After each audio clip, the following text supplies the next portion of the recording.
Hey guys, Rick Osborne here from RealFoodRx.com, and today I'm going to quickly go through this recipe for you on how to make your own savory pressure cooker pork ribs with rice. As you can see on the screen, here's a photograph of these great ribs, or I should say this is one rib, so to speak, or a slab of meat on my plate here that I prepared last night. Also cooked some garlic roasted Brussels sprouts that were awesome in the oven. And I also cooked some Basmati, organic white Basmati rice. So I'm excited to share this recipe because it turned out so well. Let's talk about the ingredients. First of all, with the pork, I used 2 pounds of meaty pork ribs, which this recipe will serve 2 to 3 people. If you want more, get 3 pounds. And I use pastured ribs because they're always the best for you. Have the best omega-3 to omega-6 ratio and fat content, which is good for your body. 1 large Vidalia onion that was chopped, 4 cloves of garlic chopped as well, sea salt and pepper to taste. I used curry spice, which tasted fantastic on these ribs. And then you can use 1 tablespoon of oil, coconut, lard, bacon fat, or ghee. Do not use vegetable oil, please. It's not healthy. It's not good to eat with. Has too much omega-6, but that's another story. I used lard for this, and it was pastured lard from a pastured pig.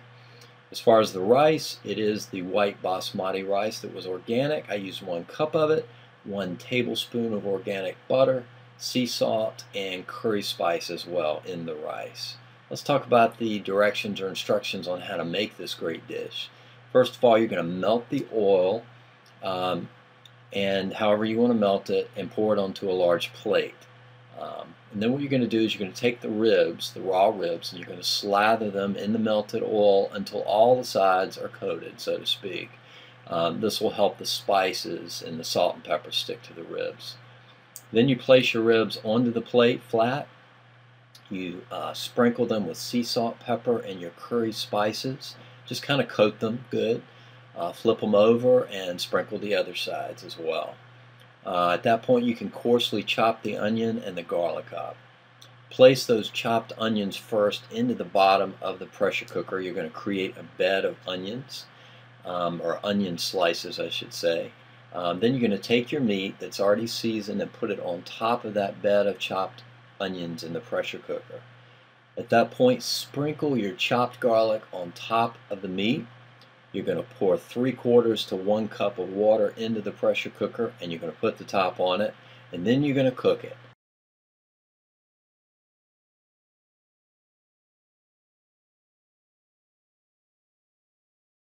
Start out at high.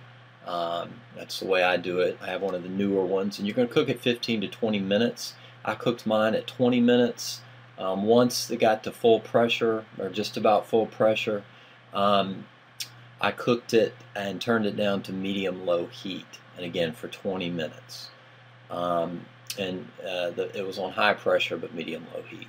Now while your meat's cooking, you're going to preheat your oven to 400 degrees, and that's on bake, because you're going to use that to brown the meat after it comes out of the pressure cooker.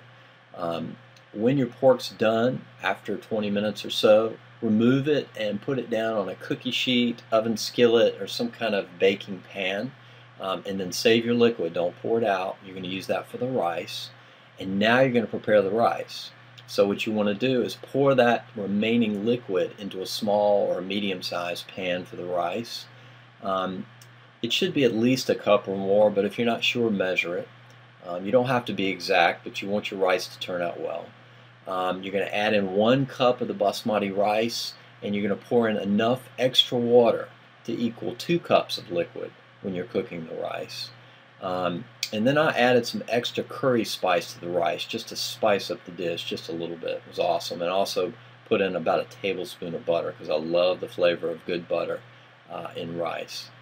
You bring your rice to a boil, stir it once, put the top on, and you're going to turn it down to a simmer on low and let it cook for 20 minutes with the top on.